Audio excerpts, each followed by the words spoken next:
Picture this. In Jakarta, before sunrise, neighbors are out painting a school wall together. It's not a special event, it's just what they do.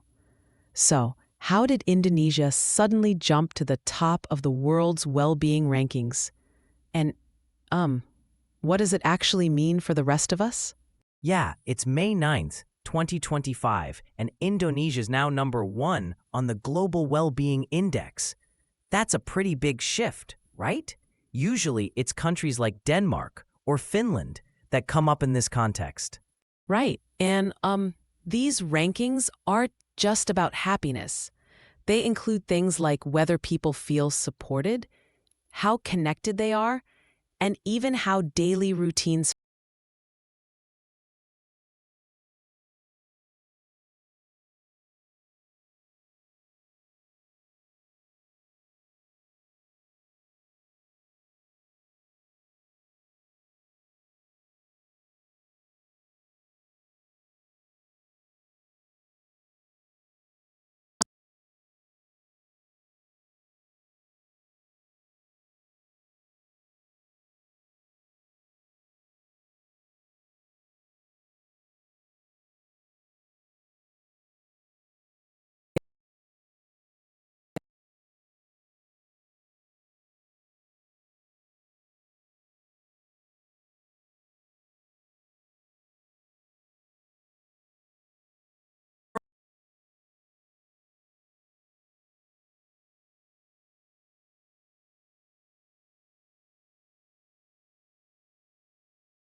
Policymakers chose to double down on social capital.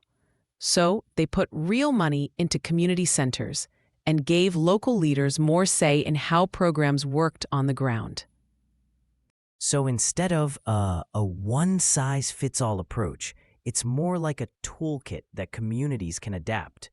That probably helps them sidestep problems that hit other countries, like loneliness or social fragmentation, or even mental health issues. Exactly. The protections weren't an afterthought. They were baked into the planning from the start. You can see it in the data. Trust and belonging actually increased during these changes, not just the economics. Religion and group activities seem important too. How does that fit in? Participating in religious services, community events, group cleanups, these aren't just rituals. They're actually the social glue. People say they feel more emotionally supported, have stronger networks, and even see improvements in physical health. The Global Flourishing Index, by the way, takes these factors seriously. It's interesting to compare that to countries where those activities have dropped away and social isolation is rising. Makes me wonder, are we maybe undervaluing everyday togetherness in our own societies? That's really what a lot of experts are highlighting. Indonesia's rise isn't from a single policy or a big economic number. It's more about how people organize their lives from the ground up. The systems matter, but so do the habits and the culture of pitching in together. So, if another country wants to learn from all this, where do they even begin? Is it about policy or is it more about culture? It's both. Policy can give support, provide resources, or nudge things in the right direction. But culture, things like gotong royong, has to be nurtured, respected, and woven into everyday life. You can't pass a law to make people feel like they belong, but you can create the conditions for it. And with all the inequality, health crises, and social breakdowns going on, Indonesia's example seems less like a curiosity and more like, well, a possible roadmap. Are we actually paying enough attention to these community-first solutions? That's what it comes down to, isn't it?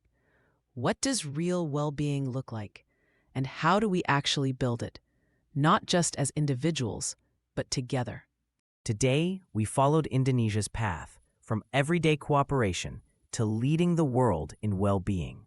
We explored how support, culture, and policy all come together to lift a nation's sense of happiness and connection. Thanks for joining us. Keep questioning,